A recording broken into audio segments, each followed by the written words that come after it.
जय जगन्नाथ मोर प्रिय छात्र छात्री माने एवं समस्त को मोर आउ थे गुड मॉर्निंग शुभ सकाळ।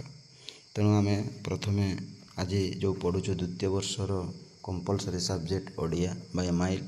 तेणु समस्त छात्र मानक पई यह उपादेयक जो विभाग रही कला वाणिज्य विज्ञान विभाग समस्त को यह दरकार। तेणु आम प्रथमे जो द्वितीय वर्ष रे थिबा जो कवितार प्रथम विषयटी होउची ना बड़पण ताहा आम संपूर्ण भाव में ताहा अध्ययन कर देइछि बा मु अध्ययन करि देइछु एवं तमे माने मु आशा करछि तमे माने निहाती ए बड़पण कविता को निहाती तमे पढ़ी थिबो। आज आम कोन करबा ना तांकर जो द्वितीय विषयटी रहिछि जे तपस्विनीर पत्र ए तपस्विनी पत्र को आज आम कोन करबा ना संपूर्ण भाव में मुझे कौन करी ना तुम निकट में आलोचना करदेवी जहाँफल तुम प्रथम कौन कर ना तपस्विनी पत्र विषयटी को जापर एवं आउ कौन करी ना प्रथमे मु कौन करी कविंकर परिचय यही गंगाधर मेहरंकर परिचय करदेवी तापर तार सृष्टि संभार एवं शेष में मुझे कौन करी ना तपस्विनी पत्रर मर्मांश बा तार वर्णना मु आपनको निकटरे उपस्थापन करदेवी।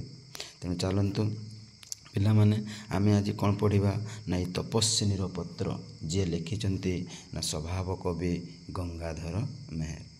पिला माने जदि भिडियोटी लाइक भल लगुच तेबे आपण निहाती लाइक करंतु मतामत निहाती दियंतु आपणकर कमेंट ही मोर सबकिछि। तेणु आपण मैंने मतामत दियंतु जे किभଳି शैली रे आउ टिके पढ़ेले तुमको सरल एवं सहज लागिबो एवं लाइक करंतु सब्सक्राइब करंतु एवं आपणकर सांग माननकु शेयर करंतु सेमाने मध्य जेमिति ए तपस्विनी पत्र को पढ़ी उपकृत हेबे। एथर चलंतु आमे प्रथमे जानिबा गंगाधर मेहरंक विषय।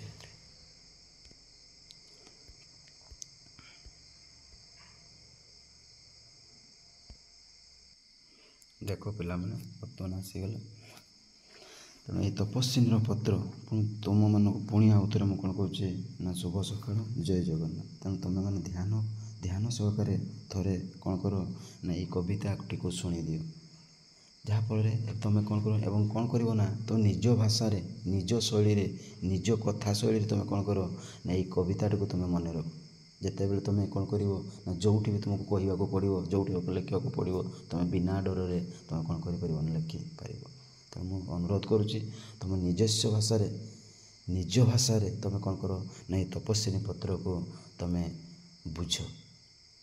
तेणु देख एवं यार जो कठिन शब्द गुड़िक रही तुम कौन कर ना खाता बाहर कर कि लेख जहाँफल तुम कौन कर ना शब्दर अर्थ जानीपारे तुम यही कविता गुड़िक तुमको कौन पारे गोटे स्वादिष्ट लगे तुमको आउ टे जानवर इच्छा हे। तेणु मु कहूँ तेणु तुम यार जो तपस्विनी पत्र जो रही कठिन शब्द गुड़िक जो शब्द गुड़िक आम बुझीपारे से शब्द गुड़िक तुम लेख ना प्रथमे देख मु कौन करी रे ना ये तपस्विनीर जो पत्र जो लिखिंट स्वभाव कवि गंगाधर मेहर ये स्वभाव कवि गंगाधर मेहर मु संक्षेप तुमको कौन करुच्ची ना तार परिचय तुमको करई दउछि। आमे जानिछु ओडिया साहित्य जगत रे स्वभाव कवि गंगाधर मेहर होउचंती अन्यतम। तांकर काव्य कृति गुड़िक जदि आमे पढ़िले आज मध्य से कौन अछंती रे ना जीवंत रही अछंती बोली आमे जानिछु। तेणु से जन्म ग्रहण करथिले देखो ना से कोठी जन्म ग्रहण करथिले ना बरगड़ जिला कोठी देखो ना से कौन कोठी जन्म ग्रहण करथिले ना बरगड़ जिला रे से जन्म ग्रहण करथिले एवं गाँटीर नाम होउची बरपाली। तेणु से बरगड़ जिले में जन्म ग्रहण करथिले एवं बरपाली गाँव रे से ना बरगड़ जिले में बरपाली गाँव रे से जन्म ग्रहण करथिले। तेणु ताकू कही थांती ओडिया साहित्य जगत रे कौन कही थांती ना रंगाजीवी गंगाधर कवि गंगाधर मेहर बोली ताकू कही थांती बा आमे मध्य ए ओडिया साहित्य रे तांकर परिचय मिली थाए जे स्वभाव कवि गंगाधर मेहर। स्वभाव कवि गंगाधर मेहर तेणु से ओडिया प्रकृति को ये वसुधा को ये परिवेश को से संपूर्ण भाव में ओडिया साहित्य जगत ओडिया साहित्य रे से देई अछंती। तेणु ताकू ही कहते स्वभाव कवि गंगाधर मेहर। ये स्वभाव कवि गंगाधर मेहर कौन करिसेंती ନା ଓଡ଼ିଆ ସାହିତ୍ୟକୁ ବା ଆମ ନିକଟରେ ସେ ଯେତେବେଳେ ରଚନା କରିଥିଲେ ତାଙ୍କର ଦେବୀ କୃପାମୟୀ ସରସ୍ୱତୀଙ୍କୁ ପ୍ରାର୍ଥନା କରି ବା ଆଦର୍ଶରେ ସେ କ'ଣ କରିଛନ୍ତି, ତାଙ୍କର କବିତା ଗୁଡ଼ିକୁ ବା କାବ୍ୟ ଗୁଡ଼ିକୁ ସେ ପ୍ରତିଫଳିତ କରିଛନ୍ତି। ଏତଦ୍ ବ୍ୟତୀତ ସେ କ'ଣ କରିଛି ନା ପ୍ରକୃତିକୁ ଜୀବନ୍ତ କରିଛି। ଆମର ଯେଉଁ ପ୍ରକୃତି ରହିଛି ତେଣୁ ତାକୁ ସ୍ୱଭାବ କୁହାଯାଉଛି। ତେଣୁ ଏହି ପ୍ରକୃତିକୁ ସେ ଜୀବନ୍ତ କରିଛି ଏବଂ ଅପରୂପ ଶୋଭା ବର୍ଣ୍ଣନା କରିବାରେ ଗଙ୍ଗାଧର ହେଉଛନ୍ତି ସମଗ୍ର ଓଡ଼ିଆ ସାହିତ୍ୟର ଅନନ୍ୟ। ବୁଝିପାରୁଛୁ? ତେଣୁ ସେ କ'ଣ କରିଛି, ଅପରୂପ ଶୋଭା, ଏଇ ଯେଉଁ ପରିବେଶକୁ ଦେଖି ସେ ଅପରୂପ ଶୋଭା ସୌନ୍ଦର୍ଯ୍ୟକୁ ସେ ବର୍ଣ୍ଣନା କରିଛନ୍ତି। ତେଣୁ ସ୍ୱଭାବ କବି ଗଙ୍ଗାଧର ମେହେର ହେଉଛନ୍ତି ଓଡ଼ିଆ ସାହିତ୍ୟ ଜଗତର ସେ ଜଣେ ଅନନ୍ୟ କବିର ପ୍ରତିଭା ଅଟନ୍ତି। ସେ ବହିର୍ପ୍ରକୃତିକୁ ଓ ଅନ୍ତର୍ପ୍ରକୃତିକୁ ସେ ମନୋଜ୍ଞ ସମନ୍ୱୟ କରି ସ୍ୱଭାବ କବି ଗଙ୍ଗାଧର ମେହେର ତାଙ୍କର କାବ୍ୟ କବିତା ଗୁଡ଼ିକୁ ସୁଖପାଠ୍ୟ କରି ରଖିଛନ୍ତି। ତେଣୁ ଆମେ ଯେତେବେଳେ ତାଙ୍କର କାବ୍ୟକୃତି ଗୁଡ଼ିକୁ ପଢ଼ିଲେ ଆମ ମନରେ ଗୋଟିଏ ନୂଆ ପରିବେଶ, ନୂଆ ଶୋଭାଯାତ୍ରା ବା ନୂଆ ଐଶ୍ୱର୍ଯ୍ୟପୂର୍ଣ୍ଣ କ'ଣ ହୋଇଥାଏ ନା ଉପସ୍ଥାପନ ହୋଇଥାଏ। ତେଣୁ ଏତିକି କହୁଛି। ତେଣୁ ତାଙ୍କର ହେଉଛି ସଂକ୍ଷେପରେ ମୁଁ ଆପଣଙ୍କୁ କହିଦେଲି ଯେ ସ୍ୱଭାବ କବି ଗଙ୍ଗାଧର ମେହେର ହେଉଛନ୍ତି ନା ବରଗଡ଼ ଜିଲ୍ଲା କ'ଣ ହେଉଛି ନା ବରପାଲିରେ ସେ ଜନ୍ମଗ୍ରହଣ କରିଥିଲେ ଏବଂ ତାକୁ କ'ଣ କୁହନ୍ତି ନା ରଙ୍ଗାଜୀବ କବି ଗଙ୍ଗାଧର ମେହେର ବା ତୁମେ ଲେଖିବ ସ୍ୱଭାବ କବି ଗଙ୍ଗାଧର ମେହେର। ସେ ପ୍ରକୃତିର ଶୋଭାକୁ ଐଶ୍ୱର୍ଯ୍ୟ କରି ତାଙ୍କର ସାହିତ୍ୟ ସୃଷ୍ଟି ଗୁଡ଼ିକୁ ସେ ଲେଖିଛନ୍ତି। ତେଣୁ ଏତିକି କହୁଛି। ଏବେ ଚାଲନ୍ତୁ ତାହାର କ'ଣ କରିବା ନା ସୃଷ୍ଟି ସମ୍ଭାର ଗୁଡ଼ିକୁ କ'ଣ କରିବା ନା ଆଲୋଚନା କରିବା। ତୁମେ ଲେଖିପାର ତଳକୁ ତଳ କରି ସୃଷ୍ଟି ସମ୍ଭାର ଲେଖିପାର ବା ରଚନା ଗୁଡ଼ିକ। ନା ଦେଖ, ତେଣୁ ସୃଷ୍ଟି ସମ୍ଭାର ଲେଖିଲ, ତାପରେ ତା ତଳକୁ ଲେଖ କାବ୍ୟ। ଏଇ କାବ୍ୟରେ କ'ଣ କରିବ ନା ତଳକୁ ତୁମକୁ କ'ଣ କରିବାକୁ ନା ଲେଖିବାକୁ ପଡ଼ିବ। ଲେଖ। ତେଣୁ ଏହାର ସବୁ କାବ୍ୟ ଗୁଡ଼ିକୁ ଲେଖିବାକୁ ପଡ଼ିବ। ଯେମିତି ରାଧାନାଥ ରାୟଙ୍କ ବିଷୟରେ ତୁମେ ତା'ର କାବ୍ୟକୃତି ଗୁଡ଼ିକ ଲେଖିଲ। ଠିକ୍ ଏମାନେ କ'ଣ ହେଉଛି ନା ଏମାନେ ହେଉଛନ୍ତି ସେଇ ସାହିତ୍ୟର ଗୋଟିଏ ଉଦାହରଣ। ଏମାନେ ଓଡ଼ିଆ ସାହିତ୍ୟକୁ ଏମାନେ କ'ଣ କରିଛନ୍ତି ଆଜି ପର୍ଯ୍ୟନ୍ତ ଜୀବନ୍ତ ରଖିଛନ୍ତି। ଏମାନେ ଇହଦାମ ହୋଇଗଲେ ମଧ୍ୟ ଆଜି ଚିରସ୍ଥାୟୀ ଅଟନ୍ତି ଏହି ସାହିତ୍ୟ ଜଗତରେ। ତେଣୁ ତାଙ୍କର କାବ୍ୟକୃତି ଗୁଡ଼ିକୁ ତୁମକୁ କ'ଣ କରିବ ନା ମନେ ରଖିବାକୁ ପଡ଼ିବ।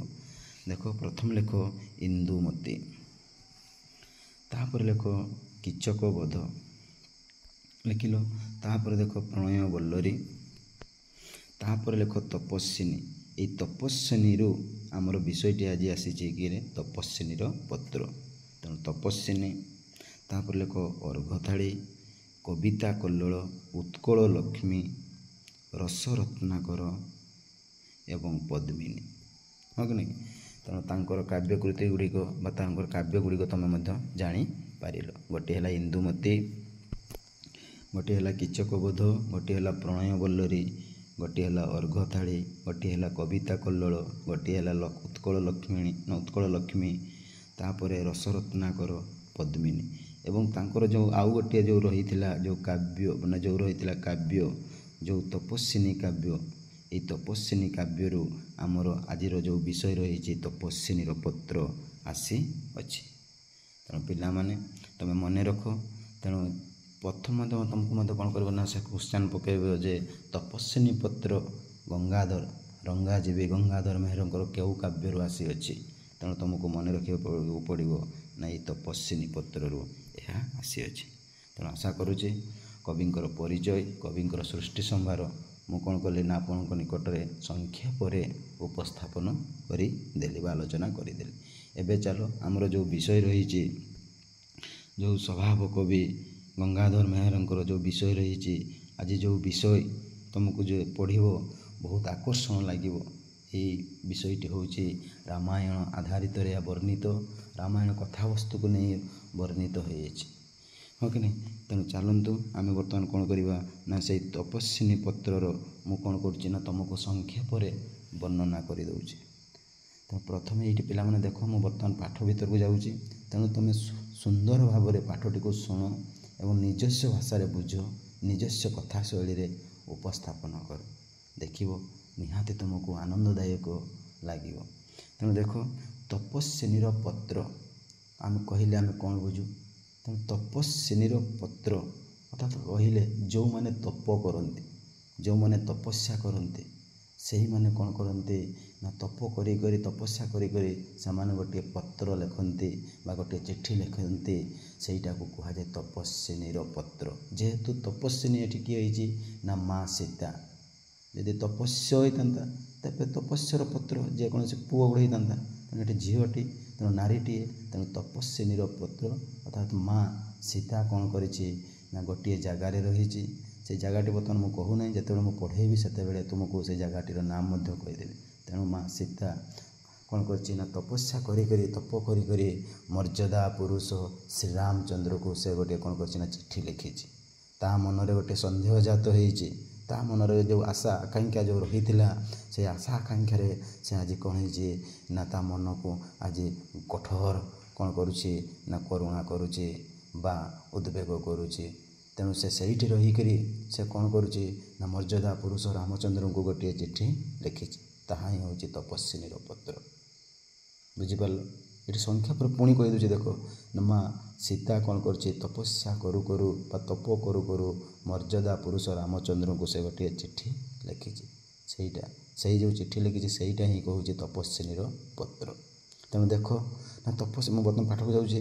ତେଣୁ ତପସ୍ୱିନୀର ପତ୍ରରେ କ'ଣ ଲେଖା ହେଇଥିଲା ନା ଯେତେବେଳେ ଅଯୋଧ୍ୟାରେ କ'ଣ ହେଇଛି ନା ଅପବାଦ ନ ଶୁଣିବା ପାଇଁ ମର୍ଯ୍ୟାଦା ପୁରୁଷ ଶ୍ରୀରାମଚନ୍ଦ୍ର ମା ସୀତାଙ୍କୁ ନେଇ ବଣ ଜଙ୍ଗଲରେ ଛାଡ଼ି ଦେଇ ଆସିଛନ୍ତି। ଯେଉଁ ବଣ ଜଙ୍ଗଲରେ ବାଲ୍ମୀକି ଆଶ୍ରମ ରହିଥିଲା ବା ଋଷି ରହିଥିଲେ, ସେହି ଋଷି ଆଶ୍ରମରେ ବା ମହାପୁରୁଷ ବାଲ୍ମୀକି ଆଶ୍ରମରେ ଛାଡ଼ି ଦେଇ ଆସିଛନ୍ତି। ସେହି ଆଶ୍ରମରେ ମା ସୀତା ଅନ୍ତଃସତ୍ତ୍ୱା ହୋଇ ଜନ୍ମ ଦେଇଛନ୍ତି ଦୁଇ ପୁତ୍ରଙ୍କୁ, ଯେଉଁ ପୁତ୍ରମାନେ ହେଉଛନ୍ତି ଲବ ଆଉ କୁଶ। ଲବ କୁଶ କ'ଣ ହେଇଛନ୍ତି ଜନ୍ମ ହେବା ପରେ ସେମାନେ ସେଇ ମହାପୁରୁଷ ବାଲ୍ମୀକିଙ୍କ ପାଖରେ ଶିକ୍ଷା ଗ୍ରହଣ କରିଛନ୍ତି। ଶିକ୍ଷା ଗ୍ରହଣ କରୁ କରୁ ସେମାନେ ରାମାୟଣ ଗାନ ବା ରାମାୟଣ ଗାଥା ମଧ୍ୟ ସେମାନେ କ'ଣ କରିଛନ୍ତି ମୁଖସ୍ଥ କରିଛନ୍ତି ବା ଶିଖିଛନ୍ତି। ପରବର୍ତ୍ତୀ ସମୟରେ ରାମଚନ୍ଦ୍ର ଯେଉଁ ଯଜ୍ଞଟିଏ କରିଛନ୍ତି, ସେହି ଯଜ୍ଞରେ ବାଲ୍ମୀକିଙ୍କୁ ନିମନ୍ତ୍ରଣ କରାଯାଇଛି ଏବଂ ବାଲ୍ମୀକି ଏହି ଲବକୁଶମାନଙ୍କୁ ନେଇ ସେଠି କ'ଣ କରିଛି ନା ଅଯୋଧ୍ୟାରେ ପ୍ରସାଦରେ ରାମାୟଣ ଗାନ କରାଯାଇଛି। ଏବଂ ମା ସୀତା ଯେତେବେଳେ ବାଲ୍ମୀକିଙ୍କ କଥାକୁ ଶୁଣି ସିଏ କ'ଣ ହେଇଛି ନା ମର୍ମାହତ ହୋଇ ପଡ଼ିଛନ୍ତି। ଏବଂ ମାତା ହିଁ ଜାଣିଛି ପିତା ଏବଂ ପୁତ୍ରଙ୍କର ପରିଚୟ। ଏବଂ ପିତା ମଧ୍ୟ ଜାଣିନାହିଁ ଏହି ପୁତ୍ରମାନଙ୍କର ପରିଚୟ ଏବଂ ପୁତ୍ରମାନେ ମଧ୍ୟ ଜାଣିନାହାନ୍ତି ପିତାଙ୍କର ପରିଚୟ। ତେଣୁ ଏଇ ଯେଉଁ ଅବସ୍ଥା ଏଇ ଯେଉଁ ଶୁଣି ବାଲ୍ମୀକିଙ୍କ କଥାରୁ ଯେଉଁ ଶୁଣି ସେଇଠି କ'ଣ ହେଇଛି ମା ସୀତା କ'ଣ ହେଇଛି ନା ତା ମନରେ ବିଭିନ୍ନ ପ୍ରକାର ମର୍ମାହତ କଥା, ବିଭିନ୍ନ ପ୍ରକାର ତା ମନରେ ସନ୍ଦେହର କଥା, ବିଭିନ୍ନ ଆଶା ଆକାଂକ୍ଷାରେ ସେ କ'ଣ ହେଇଛି ନା ପଡ଼ି ରହିଛି। ଏବଂ ସେଇଠି ରହିକିରି ଯେଉଁ ବାଲ୍ମୀକି ଆଶ୍ରମରେ ବର୍ତ୍ତମାନ ଯେଉଁ ମୁଁ କହିଲି ଯେଉଁ ସେ କ'ଣ କରିଥିଲା, ସେ ବାଲ୍ମୀକି ଆଶ୍ରମରେ ରହିକିରି ସେ ଖଣ୍ଡିଏ ଚିଠି ଲେଖିଛି। ସେ କାହାକୁ ଲେଖିଛି ନା ରାମଚନ୍ଦ୍ର ନିକଟଙ୍କୁ। ସେଇଟା ହିଁ କହୁଛି ତପସ୍ୱିନୀର ପତ୍ର। ତେଣୁ ବୁଝିପାରିଲ? ସରଳରେ ମୁଁ କହିଲି, ତେଣୁ ଆଉ ଟିକେ ସରଳରେ କହିଦେଉଛି। ଦେଖ ମା ସୀତା ବାଲ୍ମୀକି ଆଶ୍ରମରେ ରହି ମର୍ଯ୍ୟାଦା ପୁରୁଷ ଶ୍ରୀରାମଚନ୍ଦ୍ରଙ୍କୁ କ'ଣ କରିଛନ୍ତି ନା ଗୋଟିଏ ଚିଠି ଲେଖିଛନ୍ତି। ସେହି ଚିଠିଟି ହେଉଛି ତପସ୍ୱିନୀର ପତ୍ର। ମୁଁ ଆଶା କରୁଛି ତେଣୁ ତୁମକୁ ସମ୍ୟକ ଭାବରେ ଏହି କବିତାର ମାର୍ମାଂଶ, ଏହି କବିତାର ଯେଉଁ ସ୍ୱଭାବ କବି ଗଙ୍ଗାଧର ମେହେର ବର୍ଣ୍ଣନା କରିଛନ୍ତି, ତେଣୁ ତୁମେ ଜାଣିପାରିଲ। ଏବେ ଆମେ ଚାଲ ସମ୍ପୂର୍ଣ୍ଣ ଭାବରେ କବିତାଟିକୁ କ'ଣ କରିବା ନା ଅଧ୍ୟୟନ କରିବା। ତେଣୁ ଦେଖ ପିଲାମାନେ, ଏହି କବିତା ଯେହେତୁ ରାମାୟଣ ବିଷୟରେ ଏହା ଆଧାରିତ, ତେଣୁ ମୁଁ ଆପଣମାନଙ୍କୁ କ'ଣ କରିବି ନା ରାମାୟଣ ବିଷୟ ଯେମିତି ଗୀତ ଗାନ କରାଯାଏ ଠିକ୍ ସେହିପରି ଆକାରରେ ମୁଁ ଗୀତକୁ ଗାଇ ଗାଇ ତୁମମାନଙ୍କୁ ଏହି କବିତାର ସାରାଂଶ ବା ତା'ର ମାର୍ମାଂଶ ବା ତା'ର କବିତାର ନା କବିତାଟିକୁ ମୁଁ ବର୍ଣ୍ଣନା କରିବି। ନା ଦେଖ, ପ୍ରଥମେ ଆମେ ଜାଣିବା ପିଲାମାନେ, ଲେଖ ନା ହେଉଛି ତପସ୍ୱିନୀର ପତ୍ର। ଆଜିକାର ଯେଉଁ ବିଷୟ ରହିଥିଲା ତୁମର ସେକେଣ୍ଡ ଇୟର୍ରେ ଦ୍ୱିତୀୟ ବର୍ଷର ମାଇଲ ବହି ଯେଉଁ ରହିଛି କବିତା ବିଭାଗରେ, ଆଜି ହେଉଛି ତା'ର ଦ୍ୱିତୀୟ ବିଷୟ। ତେଣୁ ଦ୍ୱିତୀୟ ବିଷୟଟି ହେଉଛି କ'ଣ ନା ତପସ୍ୱିନୀର ପତ୍ର, ହଁ କି ନାହିଁ? ତପସ୍ୱିନୀର ପତ୍ର ଏବଂ ଲେଖକ ହେଉଛନ୍ତି ସ୍ୱଭାବ କବି ଗଙ୍ଗାଧର ମେହେର। से कौटी जन्मग्रहण करते जापर बरगढ़ जिला एवं बरपाली से जन्मग्रहण करते। तेणु तुमको ये मन रखा पड़ो। आउ गोटे कथा मन रख पिला माने ना यह तपस्विनी काव्यरू आसीअछि। हाँ कि नहीं? तपस्विनी काव्यरू यह आसीअछि। तेणु चलो मु बर्तमान कौन करी ना तपस्विनी पत्र को अध्ययन करुछि बा वर्णना करुछि। तेणु ठीक से शुण। जेहेतु रामायण गान तेणु से आकार में मुझे गाइबी। जदि भल लगुव निहाते आपण मैंने कौन करेंगे वीडियोटी को लाइक करूँ, सब्सक्राइब करूँ, मतामत निहाती दिंतु। तुमर जो कमेंट सहीटा ही मोर हम कृतज्ञता बा मुझे ही जानीपरि मोर कौटी भूल रोचे कि आउ टिके सहज सरल पढ़ेले आपण मैंने निहाती चिर उपकृत हेबे। यह ही मोर कामना। तेणु देख तो देख बा स्वर केमिति ना शरण वत्सल धजरी पुगजा कुंस दुखगिरी वज्र जई देखंती विदुष राजा राजेश्वरंक से पद पद्म दंदे दिन भिकारिणी दुरुनत शिरे बंदे। तेणु माँ सीता आज से मर्यादा पुरुष श्री रामचंद्र कथा को से कौन करुच्ची ना गान करुच्ची एवं मर्यादा पुरुष को ये समाजर से श्रेष्ठ रूप से कौन करुच्ची रे ना आकांक्षा बा गान करुच्ची। देखो से जमी दूर में रही आज कौट रही से वाल्मीकि आश्रम में रहीकि खंडिया चिठी लिखिंट क्या ना ये रामचंद्र निकट को क्या हाथ में दे पठाऊँ ना लवकुश हाथ में दे पठाऊँ। तेणु से वर्णना करुच्ची देखो ना तुम्हें होई आज शरण वत्सल धैर्य अर्थात जी शरण आदर बा वत्सल सहित जी पताका को ये कौन करते धरी थाए किंतु ये धैर्य कहले तुम्हें बुझब संतान एठी पताका को बुझा जाऊ नहीं। संतान जो संतानटीए तार जो संतानटीए कौन करते ना तुम्हें कोल आदर सहकार बा स्नेह सहकार तुम्हें शये दे थाओ एवं रिपु गजा कुंस अर्थात रिपु कहले आम ये बुझू ना शत्रु। ए रिपुर अर्थ हूँ शत्रु। गजा कुंस गजा कहले हूँ हाथी जी हाथी मानक नियंत्रण रखी थाए नियंत्रण रखी थाए ताहाको कह जाए रिपु। तेणु ये गजा कुंसर अर्थ हो तेणु गज मानकर शत्रु किए हूँ रिपु बा शत्रु। तेणु ये गज मानक जी निमंत्रण कर रखी थाए तेणु ताहाको कह जाए रिपु। एवं आउ कौन कहूँ देख माँ सीता ना तुम्हें हेच गिरीर दुख आज गिरी जो आज पड़ी रही कांदुची तेणु तुम गिरीर दुख कहीं गिरीर दुख हो ना आग काल देख इंद्र कौन करथिला ना तार वज्र द्वारा पहाड़ आगे कौन थी ना डेणा थिला रे बुझुनी पुराण कथावस्तु आधारित आगरे पहाड़ गुड़िकर डेणा थिला। तेणु तुम्हें मैंने फास्ट इयर ता पढ़ी सारी तेणु आगरे डेणा थिला पहाड़ गुड़िकर से कौन थे पहाड़ गुड़िक जोटी जनबसती थी से कौन होते पड़ूले जहाँफल अनेक जनबसती ध्वंस हो जाऊला। तेणु इंद्र देवता रागिक कौन कले वज्र द्वारा से कौन कले ना पहाड़ गुड़िकर डेणा गुड़ी को काटी देले। तेणु से कथा जो दुख कथा सेटा से कहूँ ना दुख गिरी वज्र जो ही देखती विदुष विदुष कहले पंडित हाँ कि नहीं।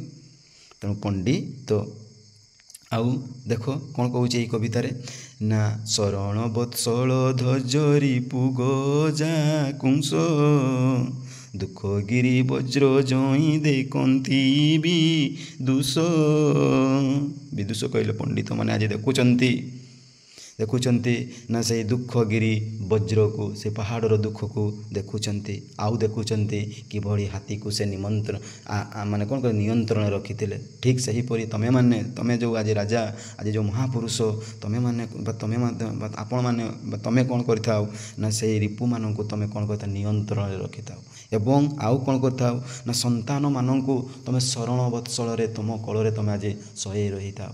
तेणु सहीटा से कहूँ माँ सीता। तेणु बुझीपार एवं राजा राजेश्वरंक अर्थात राजा राजेश्वरंक से पद पद्म दंदे दिन भिकारिणी दुरुनत शिरे बंदे। राजा राजेश्वरंक एठी बुझाऊँ से रामचंद्र को बुझाऊँ जी राजा मानक ठारू श्रेष्ठ ताकू कह जाए राजा राजेश्वरंक। ତେଣୁ ମର୍ଯ୍ୟାଦା ପୁରୁଷ ରାମଚନ୍ଦ୍ରଙ୍କର ସେ ପଦପଦ୍ମ ଅର୍ଥାତ୍ ହେଉଛି ନା ପାଦ ଦୁଇଟି ପଦ୍ମ ଭଳି ଦ୍ୱନ୍ଦ୍ୱ ଅର୍ଥାତ୍ ହେଉଛି ଦୁଇ ଏବଂ ପଦ୍ମ ପଦ୍ମ ତାଙ୍କର ପାଦ ଗୁଡ଼ିକ ପଦ୍ମ। ସେହି ପଦ୍ମ ପାଦ ଗୁଡ଼ିକରେ ଦିନ ଭିକାରୁଣୀ କ'ଣ କରୁଛି ରେ ନା ଦୂରରୁ ରହି ଆଜି ଯେଉଁ ବାଲ୍ମୀକି ଆଶ୍ରମରେ ରହିକରି ସେ ସେଇଠୁ ରହିକରି କ'ଣ କରୁଛି ତା ମୁଣ୍ଡକୁ ନୁଆଇଁ ନତ ହେଉଛି ତଳେ ଶିରେ ଅର୍ଥାତ୍ ହେଉଛି ମୁଣ୍ଡକୁ ନୁଆଇକରି ସେ କ'ଣ କରୁଛି ରେ ବନ୍ଦନା କରୁଛି, ପ୍ରଣାମ କରୁଛି, ଭକ୍ତି କରୁଛି। ହଁ କି ନାହିଁ? ତେଣୁ ଏଇ କବିତାଟାକୁ ବୁଝିପାରିଲ।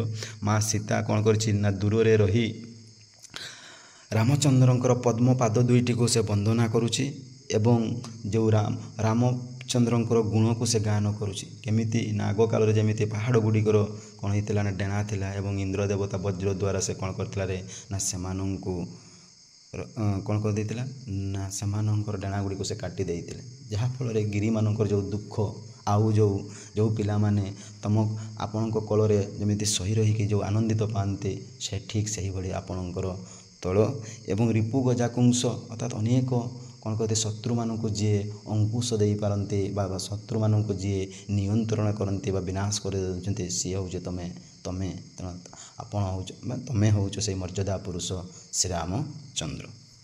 ବୁଝିପାରିଲ? ଚାଲ ତାର ଦ୍ୱିତୀୟ ପଦ୍ୟରେ ସେ କ'ଣ କହିଛି ଦେଖିବା। ନା କରିବାକୁ ମଧୁ ଆଶା ତିମିର ଭେଦନ କାତରେ କାନ୍ତାରେ ଥାଇ କରେ ନିବେଦନ ମହାରାଜା ମହାଯଜ୍ଞେ ହୋଇଛ ଦୀକ୍ଷିତ ନବବାମା ହେଉଥିବେ ବାମାଙ୍କେ ବିକ୍ଷିତ। ତେଣୁ କାତରେ କାନ୍ତରେ ଅର୍ଥାତ୍ ମା ସୀତା କ'ଣ ହେଉଛି ରେ କାତରେ ଅର୍ଥାତ୍ ହେଉଛି ଦୁଃଖରେ ଏବଂ କାନ୍ତରେ ଅର୍ଥାତ୍ ହେଉଛି ସେଇ ଜଙ୍ଗଲରେ ବା ସେଇ ବଣରେ ରହି କରୁଛି କ'ଣ ନା ଥାଇ କରେ ନିବେଦନ, ସେ ନିବେଦନ କରୁଛି ବା ଗୁହାରି କରୁଛି କାହାକୁ? ସେ ମର୍ଯ୍ୟାଦା ପୁରୁଷ ଶ୍ରୀରାମଚନ୍ଦ୍ରଙ୍କୁ। ଏବଂ ମା ସୀତାଙ୍କ ମନରେ ମଧୁ ଆଶା ତିମିର ଭେଦନ, ତା ମନରେ ଏକ ପ୍ରକାର କ'ଣ ହେଇଥିଲା ରେ ନା ସନ୍ଦେହ ଜାତ ହୋଇଥିଲା, ସେ ସନ୍ଦେହ ଅନ୍ଧକାର ମାଡ଼ି ବସିଥିଲା। ତେଣୁ ସେଇ ସନ୍ଦେହ ଅନ୍ଧକାରରୁ ସେ କିଭଳି କ'ଣ ହେବ ନା ପାର ହେଇଯିବ ବୋଲି ସେ କ'ଣ କରୁଛି ନା ନିବେଦନ କରୁଅଛି।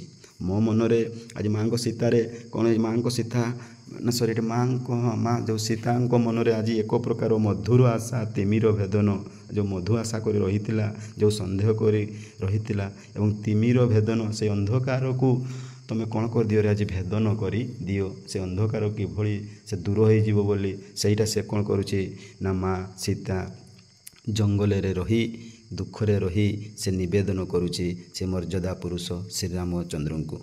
ଏବଂ ଦେଖ ନା କ'ଣ କହୁଛି ମହାରାଜା ମହାଯଜ୍ଞେ ହୋଇଛ ଦୀକ୍ଷିତ। ମହାରାଜା ଅର୍ଥାତ୍ କହିଲେ ସେଇ ରାମଚନ୍ଦ୍ର ମର୍ଯ୍ୟାଦା ପୁରୁଷ ରାମଚନ୍ଦ୍ରଙ୍କୁ ସେ ବୁଝାଉଛି। ମହାଯଜ୍ଞେ ଆଜି ଯେଉଁ ତୁମେ ଯଜ୍ଞ କରୁଛ, ଯେଉଁ ଅଶ୍ୱମେଧ ଯଜ୍ଞ କରୁଛ, ତୁମେ ତ ମୋତେ ପ୍ରତିଶ୍ରୁତି ଦେଇଥିଲ ଏକବ୍ରତୀ ପତ୍ନୀ ମୁଁ ହୋଇ ରହିବି, କିନ୍ତୁ ଆଜି ତୁମେ ଯେଉଁ ମହାଯଜ୍ଞଟିଏ ଆଜି ମନରେ ଇଚ୍ଛା କରିଛ, ଏ ଦୀକ୍ଷିତ ହେଉଛି କ'ଣ ନା ଇଚ୍ଛା କରିବା, ଜିଜ୍ଞାସା କରିବା, ମନ ବଳେଇଛ। ଆଜି ଯେଉଁ ଦୀକ୍ଷିତ ହୋଇଛ ବା ଇଚ୍ଛା କରିଛ ବା ମନ ବଳେଇଛ ଆଜି ଯେଉଁ ମହାଯଜ୍ଞଟିଏ କରିବାକୁ।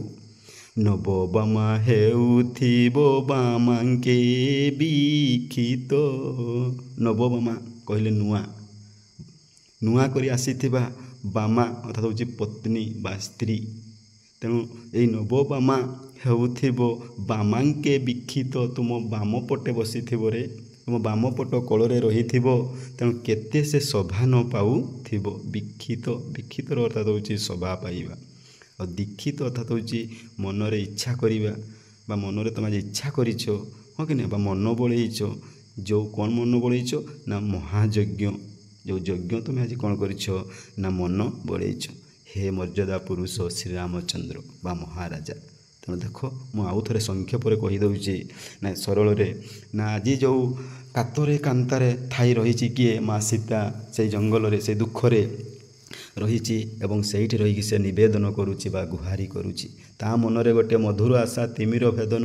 ଆଜି ମଧୁର ଆଶା ଯେଉଁ ସନ୍ଦେହର ଆଶା ତିମିର ଭେଦନ, ଯେଉଁ ଅନ୍ଧକାରର ସନ୍ଦେହ ସେଇଟା ସେ ଯେଉଁ ଭେଦନ କହିଲେ ତାକୁ ଦୂର କରିଦେବା ପାଇଁ ସେ କ'ଣ କରୁଛି ନା ମର୍ଯ୍ୟାଦା ପୁରୁଷଙ୍କୁ ନିବେଦନ କରୁଛି। କିନ୍ତୁ ମର୍ଯ୍ୟାଦା ପୁରୁଷ ଆଜି କ'ଣ କରୁଛି ନା ସେ କ'ଣ କରୁଛି ନା ଆଜି ଗୋଟିଏ ଯଜ୍ଞ ତିଆରି ବା ଯଜ୍ଞରେ ସେ ଆଜି ଇଚ୍ଛା କରିଛି।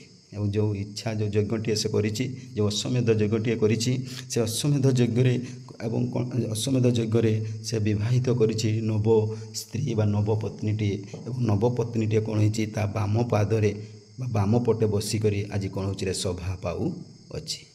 ତେଣୁ ଆଶା କରୁଛି ତୁମେ କ'ଣ କରିବ ନା ଦ୍ୱିତୀୟ ପଦଟିକୁ ମଧ୍ୟ ତୁମେ ବୁଝିପାରିଥିବ ବୋଲି। ଚାଲ ଦେଖିବା ଦେଖିବା ଅନ୍ୟ ପଦରେ ଲେଖକ ପୁଣି କ'ଣ କହୁଛନ୍ତି ନା ମୁଗ୍ଧ ବଧୂ ମୁଗ୍ଧ ହେବ ବୋଲି ସତ ଗୁଣ ବଢ଼ି ଯାଉଥିବ ତୁମ୍ଭ ସକଳ ସଦ୍ଗୁଣ ଆଚରିତ ମହାଯଜ୍ଞେ କରିବ ପ୍ରଦାନ ଅଶେଷ ରତନ ଧନ କ୍ଷମ ବସ୍ତ୍ର ମାନ ମନ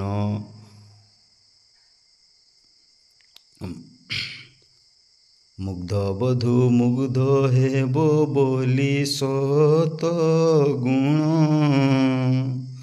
ବଢ଼ି ଯାଉଥିବ ତୁମ୍ଭ ସକଳ ସଦ୍ଗୁଣ ଆଚରିତ ମହାଯଜ୍ଞେ କରିବ ପ୍ରଦାନ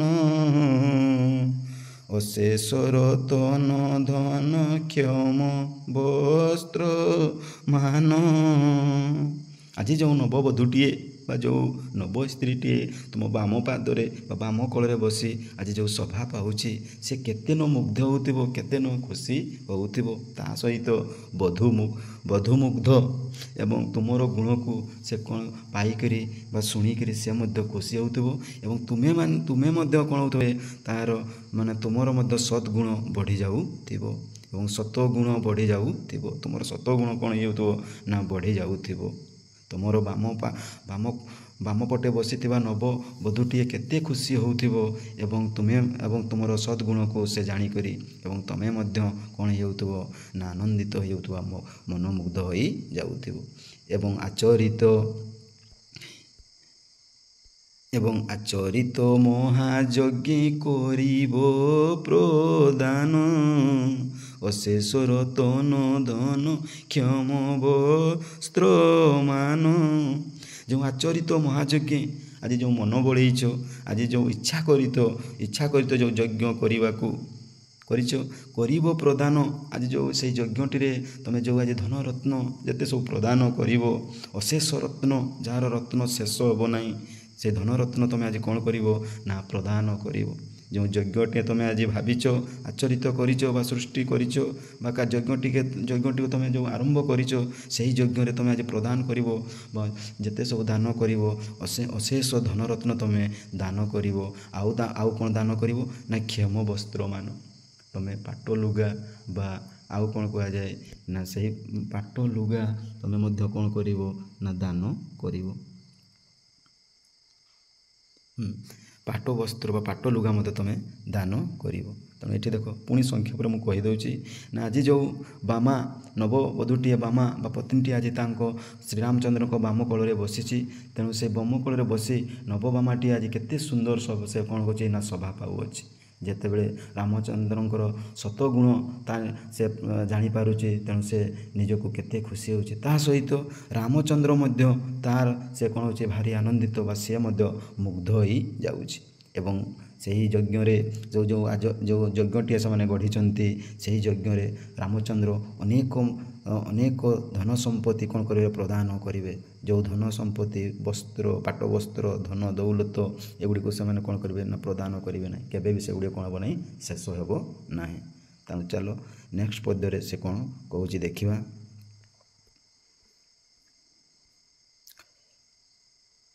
ନା ସିଦ୍ଧ କାମ ହେବ ତହିଁ ଅର୍ଥି ସମୁଦାୟ ମୋ ମାନସେ ଭିକ୍ଷା ଏକ ହୋଇଛି ଉଦୟ ଏ ଛାର ଭିକ୍ଷାରେ ନାଥ ନହେବ କୃପଣ ଦୟା ରତ୍ନମୟ ଦାନ ବାରିଧି ଆପଣ ସିଦ୍ଧ କାମ ହେବ। ଆପଣ ଯେଉଁ କ'ଣ କରିବେ, ଯେଉଁ ଦାନ କରିବେ, ଯେଉଁ ପ୍ରଦାନ କରିବେ, ଯେଉଁ ବସ୍ତ୍ର ମୁଖ୍ୟ ବସ୍ତ୍ର ଧନ ରତ୍ନ ଯେଉଁ ଆଜି ତୁମେ କ'ଣ କରୁଛ ନା ଦାନ କରୁଛ ଏବଂ ସେହି ଯଜ୍ଞଟି ଆଜି ତୁମର କ'ଣ ହେବ ନା ସିଦ୍ଧ ହେବ। ତ ହିଁ ଅର୍ଥୀ ସମୁଦାୟ ଯେଉଁ ଅର୍ଥୀ ଅର୍ଥାତ୍ ସେଠି ଅର୍ଥୀ କହିଲେ ନା ଯେଉଁମାନେ ଆସିଥିବେ ଦାନ ନେବାକୁ, ତେଣୁ ସେଇ ଅର୍ଥୀ ତେଣୁ ସେଇଟା ବୁଝାଯାଉଛି। ଏବଂ ଯେଉଁ ତୁମେ ଅର୍ଥୀ ସମୁଦାୟ ଯେଉଁ ବଣ୍ଟନ କରିବ, ଯେଉଁ ଦାନ ଦେବ, ସେଇ ଦାନରେ ତୁମେ ଆଜି କ'ଣ ହେବ ନା ତୁମର ସିଦ୍ଧ କାମ ହେବ। କିନ୍ତୁ ମୁଁ ଦିନ ଭିକାରୁଣୀ, ମୋ ମନରେ ଗୋଟିଏ କ'ଣ ହେଇଛି ରେ ନା ଭିକ୍ଷା ଆସିଛି। ତେଣୁ ଏକ ହୋଇଛି ଉଦୟ, ମୋ ମନରେ ଗୋଟିଏ ଭିକ୍ଷାର ଗୋଟିଏ କ'ଣ ହେଇଛି ନା ଭିକ୍ଷାର ଉଦୟ ହୋଇଛି। ହେ ଛାର ଭିକ୍ଷାର ନାଥ, ହେ ଭଗବାନ, ହେ ଈଶ୍ୱର, ହେ ରାମଚନ୍ଦ୍ର ଈଶ୍ୱର, ହେ ରାମଚନ୍ଦ୍ର ଭଗବାନ, ନ ହେବ କୃପଣ ଅର୍ଥାତ୍ ମୋତେ କ'ଣ କରିବ ନାହିଁ ରେ କୃପଣ କରିବ ନାହିଁ। ଯେଉଁମାନେ ଦାନ ନ କରନ୍ତି ସେମାନେ କ'ଣ କୁହାଯାଏ କୃପଣ। ତେଣୁ ତୁମେ ମୋତେ କ'ଣ କରିବ ରେ ନା ଦାନ କରିବ ବା କୃପଣ ତୁମେ ହେବ ନାହିଁ। ମୋ ମନରେ ଯେଉଁ ଗୋଟିଏ ଭିକ୍ଷା ଆସିଛି ବା ମୋ ମନରେ ଯେଉଁ ଭିକ୍ଷାର ଉଦୟ ହୋଇଛି, ତେଣୁ ଯେଉଁ ମନ ଭିକ୍ଷାର ଉଦୟ ହୋଇଛି, ତେଣୁ ତୁମେ ମୋତେ କ'ଣ କରିବ ରେ ହେ ଛାରନାଥ, ହେ ଭିକ୍ଷାର ନାଥ, ତୁମେ ମୋତେ କ'ଣ କରିବ ଦାନ କରିବ। ଦୟା ରତ୍ନମୟ ଦାନ ବାରିଧି ଆପଣ, ଆପଣ ହୋଇଛନ୍ତି ଦୟା ରତ୍ନମୟ, ଦୟାର ଲୋକ ଏବଂ ଦାନ ବାରିଧି। ଆଜି ତୁମର କ'ଣ ହେଇଛି ନା ଦାନ ବାରିଧି କହିଲେ ଯିଏ ଅନେକରେ କ'ଣ କରେ ଦାନ ଦେଇଥାଏ, ବୁଝିପାରୁଛନ୍ତି, ଯିଏ ଅନେକ ମାତ୍ରାରେ ଅଶେଷ ଧନରତ୍ନ ଯିଏ ଦାନ ଦେଇଥାଏ ତାହାକୁ କୁହାଯାଏ ଦାନ ବାରିଧି। ଏବଂ ବାରିଧି କହିଲେ ଆମେ କାହାକୁ ବୁଝାଉ, ସମୁଦ୍ରକୁ ବୁଝାଉ। ସମୁଦ୍ର ଜଳ କେବେ ସରିବ? ଠିକ୍ ସେହିଭଳି ରାମଚନ୍ଦ୍ରଙ୍କର ଯେଉଁ ଧନରତ୍ନ ଅଛି କେବେ ସରିବ ନାହିଁ। ସେଇଟା ସେ କହୁଛି ଆପଣ ହେଉଛି ଦୟାରତ୍ନମୟ, ତୁମ ହୃଦୟଟା ହେଉଛି ଗୋଟେ ଦୟାରତ୍ନମୟ, ଆଉ ଆପଣ ହେଉଛନ୍ତି ଜଣେ ଦାନ ବାରିଧି, ଦାନ ବାରିଧି ଆପଣ, ହଁ କି ନାହିଁ। ତେଣୁ ଚାଲ ଆଗକୁ ଆଉ କ'ଣ କହୁଛନ୍ତି। ତେଣୁ ଦେଖ ଏଇଠି ମୁଁ କ'ଣ କହୁଛି ନା ଆଉ ଟିକେ ସରଳ ଭାଷାରେ ତୁମମାନଙ୍କୁ କ'ଣ କହୁଛି ନା ବୁଝାଇ ଦେଉଛି। ନା ସିଦ୍ଧ କାମ ହେବ ତହିଁ ଅର୍ଥେ ସମୁଦାୟ। ଆଜି ତୁମେ ଯେଉଁ ଯଜ୍ଞଟିଏ କରୁଛ ବା ଯେଉଁ ମହାଯଜ୍ଞଟିଏ କରୁଛ, ସେହି ଯଜ୍ଞରେ ତୁମେ ଯେଉଁ ଆଜି ଦାନ କରୁଛ, ଅର୍ଥେ ଯେଉଁ ଲୋକମାନେ ଆସିଥିବେ, ଯେଉଁ ପଣ୍ଡିତମାନେ ଆସିଥିବେ, ସେମାନଙ୍କୁ ତୁମେ ଦାନ କରୁଛ, ସେହି ଦାନଟାରେ ତୁମେ କ'ଣ ହେବ ନା ତୁମର ସିଦ୍ଧ କାମ ହେବ। ଏବଂ ସେହିଭଳି କ'ଣ ହେଇଛି, ମୁଁ ମଧ୍ୟ ସେଇ ଦିନ ଭିକାରୁଣୀ, ମୋ ମନରେ ବା ମୋ ହୃଦୟରେ ଆଜି ଗୋଟେ ଦାନର ଭିକ୍ଷା ଆସିଅଛି। ତେଣୁ ହେ ଛାର ଭିକ୍ଷାର ନାଥ, ହେ ମର୍ଯ୍ୟାଦା ପୁରୁଷ ଶ୍ରୀରାମଚନ୍ଦ୍ର, ହେ ମର୍ଯ୍ୟାଦା ପୁରୁଷ ଭିକ୍ଷାର ନାଥ, ମୋତେ କ'ଣ ହେବ ବା ନ ହେବ କୃପଣ, ମୋତେ କୃପଣ କରିବ ନାହିଁ ବା ମୋତେ ତୁମେ କ'ଣ କରିବ ରେ ଦାନ କରିବାର ମନା କରିବ ନାହିଁ ବା ମୋତେ ଦାନ ତୁମେ କରିବ। ଦୟା ରତ୍ନମୟ ଦାନ ବାରିଧି ଆପଣ, ତୁମେ ହେଉଛ କ'ଣ ନା ଦୟା ରତ୍ନମୟ ଏବଂ ଆଉ କ'ଣ ହେଇଛ ନା ତୁମେ ଦାନ ବାରିଧି ଆପଣ, ତୁମେ ଦାନ ବାରିଧି, ଯେଉଁ ଦାନ କେବେ ସରେ ନାହିଁ, ଅଶେଷ ଧନରତ୍ନ ତୁମେ ଯେଉଁ ଦାନ କରିଥାଉ, ତେଣୁ ତୁମେ ହେଉଛି ଦାନ ବାରିଧି ଆପଣ। ବୁଝିପାରିଲ? ଚାଲ ଏବେ ସେ ଅନ୍ୟ ଏକ ପଦ୍ୟରେ କ'ଣ କହୁଛି ଦେଖିବା।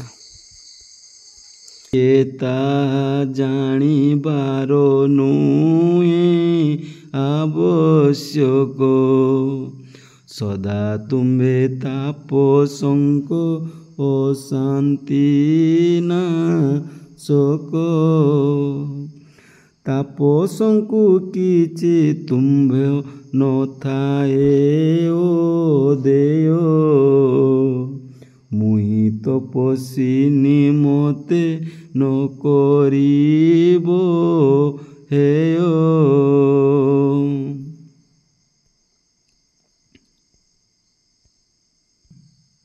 ତେଣୁ ମୁଁ କିଏ ଅର୍ଥାତ୍ ସେଇଠି କ'ଣ କହୁଛି ରେ ମୋର ମା ସୀତା କ'ଣ କହୁଛି, ମୁଁ କିଏ ବୋଲି ତୁମେ ଜାଣିବାର ଇଚ୍ଛା କରିବ ନାହିଁ। ତୁମ ପାଖରେ ଆଜି ସଭା ପାଉଛି ନବବଧୂଟିଏ, ତୁମେ କୋଳରେ ବସି ତା'ର ସତଗୁଣ ତୁମର ଜାଣିକରି ସେ ମଧ୍ୟ କେତେ ଖୁସି ହେଉଛି।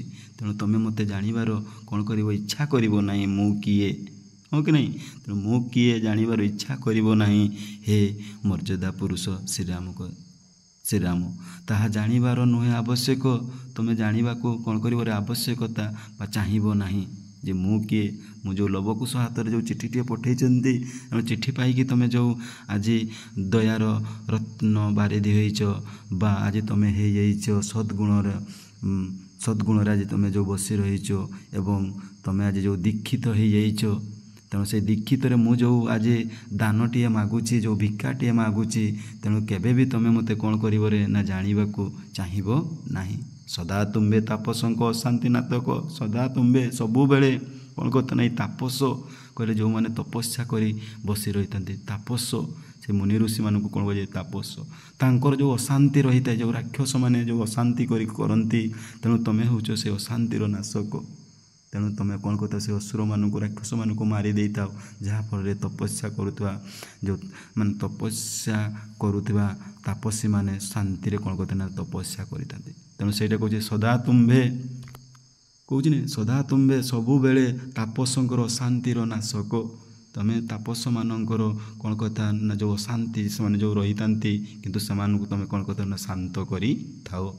ପୁଣି ତାପସଙ୍କୁ କିଛି ତୁମ୍ଭେ ନଥାଅ ଅଦେୟ, ତୁମେ କ'ଣ କରିଥାଉ ଏଭଳି ଜିନିଷ, ଏଭଳି ଜ୍ଞାନ, ଏଭଳି ଦାନ କରିଥାଉ ସେଇ ତାପସମାନଙ୍କୁ କରିଥାଉ। ତେଣୁ ମୁଇଁ ତପସ୍ୱିନୀ ମୋତେ ନ କରିବ ହେୟ।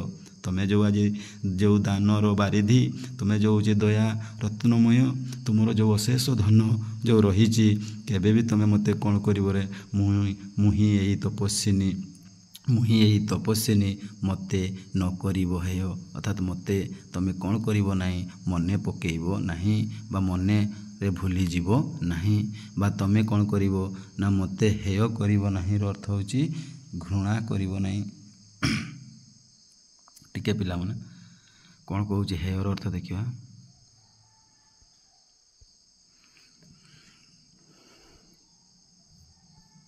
ତେଣୁ କ'ଣ କହୁଛି, ମୁଁ ହିଁ ତପସ୍ୱିନୀ ମୋତେ ନ କରିବ ହେୟ। ଅର୍ଥାତ୍ ମୁଁ ସେହି ତପସ୍ୱିନୀ, ମୁଁ ମଧ୍ୟ ତପସ୍ୟା କରିକିରି ଆଜି ତୁମମାନଙ୍କୁ ମୁଁ ଆଜି କ'ଣ କରିଛି ନା ଗୋଟିଏ ଭିକ୍ଷା ମାଗିଛି। ମୋ ମନରେ ଯେଉଁ ସନ୍ଦେହ ଜାତ ହୋଇଛି, ଯେଉଁ ଅନ୍ଧକାର ସନ୍ଦେହ ତିମିର ଅନ୍ଧାର ବା ଯେଉଁ ହେଇଛି, ତେଣୁ ମୋତେ କ'ଣ କର ନା ସେଇ ମୁଇଁ ତପସ୍ୱିନୀ ମୋତେ ନ କରିବ ହେୟ। ଅର୍ଥାତ୍ ମୋତେ ଭୁଲିଯିବ ନାହିଁ ବା ତୁମର ଅଜ୍ଞାନରେ ମୋତେ ଅଜ୍ଞାନ କରିବ ନାହିଁ। ହେୟର ଅର୍ଥାତ୍ ବୁଝାଯିବ ଅଜ୍ଞାନ, ବା ଆଉ ଯଦି ଶୁଦ୍ଧ ବାଟରେ କୁହାଯିବ ତେବେ କ'ଣ ହେବ ନା ଭୁଲିଯିବ ନାହିଁ। ଅଣଦେଖା, ହେୟର ଅର୍ଥାତ୍ ମୋତେ ଅଣଦେଖା କରିବ ନାହିଁ, ମୁଇଁ ସେହି ତପସ୍ୱିନୀ। ହଁ କି ନାହିଁ? ତେଣୁ ଦେଖ ମୁଁ ସଂକ୍ଷେପରେ ଆଉ ଟିକେ ବୁଝାଇ ଦେଉଛି। ଏହି ପଦ୍ୟରେ ସେ କ'ଣ କହୁଛି ନା ଦେଖିବା, ମୁଁ କିଏ ତାହା ଜାଣିବାର ନୁହେଁ ଆବଶ୍ୟକ। ମୁଁ ଯେଉଁ ଆଜି ଯେଉଁ ଚିଠି ପଠାଇଛି ଲବକୁଶଙ୍କ ହାତରେ, ତେଣୁ ସେଟା ତୁମେ କ'ଣରେ ନା ଜାଣିବାକୁ ଚାହିଁବ ନାହିଁ। ଆଉ କ'ଣ ନା ସଦା ତୁମେ ସବୁବେଳେ କ'ଣ ହେଇଥାଉ ନା ତାପସଙ୍କର ଅଶାନ୍ତି ନାଶକ। ଯେଉଁ ତପସ୍ୟା ମୁନି ଋଷିମାନେ ଯେଉଁ ଅଶାନ୍ତରେ ଯେଉଁ ତପସ୍ୟା କରିଥାନ୍ତି, କିନ୍ତୁ ତୁମେ କ'ଣ କରିଥାଉ ନା ତାଙ୍କ ନିକଟରେ ଶାନ୍ତିର ନାଶକ ଦେଇଥାଉ। ଆଉ ତାପସଙ୍କୁ କିଛି ତୁମ୍ଭେ ନଥାଏ ଉଦୟେ, ତୁମେ ଏମିତି ଶାନ୍ତି ଦେଇଥାଉ ଯେଉଁ ତାପସଙ୍କୁ ଯେ ସେଟା କ'ଣ ହେଇଯାଏ ନା ସେମାନେ ଭାରି ଖୁସି ହୋଇଯାନ୍ତି ବା ଭାରି ଆନନ୍ଦିତ ହୋଇଯାନ୍ତି। ମୁଁ ଠିକ୍ ସେହିପରି ଆଜି ଜଣେ ହେଉଛି ତପସ୍ୱିନୀ। ମୁଁ ମଧ୍ୟ ତୁମକୁ କ'ଣ କରୁଛି ନା ଆଜି ଗୋଟେ ଭିକ୍ଷା ଯେଉଁ ମାଗିଛି, ତୁମେ କେବେ ବି ମୋତେ ହେୟ କରିବ ନାହିଁ ବା ଅଣଦେଖା କରିବ ନାହିଁ, ବା କେବେ ମୋତେ ଭୁଲିଯିବ ନାହିଁ ବା ମୋତେ କେବେ ଅଜ୍ଞାନ କରିବ ନାହିଁ। ତେଣୁ ଏତିକି ରହୁଛି ପିଲାମାନେ। ନେକ୍ସଟ କ୍ଲାସ୍ରେ ଏହାର ଭିଡ଼ିଓଟିକୁ, ଯେଉଁ ତପସ୍ୱିନୀର ପତ୍ର ଭିଡ଼ିଓଟିକୁ ଏବଂ ସ୍ୱଭାବ କବି ଗଙ୍ଗାଧର ମେହେରଙ୍କ ବିଷୟଟିକୁ ମୁଁ ଆଲୋଚନା ସାରିଦେବି, ପୂର୍ଣ୍ଣ ଭାବରେ ତାହା ବର୍ଣ୍ଣିତ କରିଦେବି। ତେଣୁ ଏତିକି ରହୁଛି। ଜୟ ଜଗନ୍ନାଥ, ବନ୍ଦେ ଉତ୍କଳ ଜନନୀ।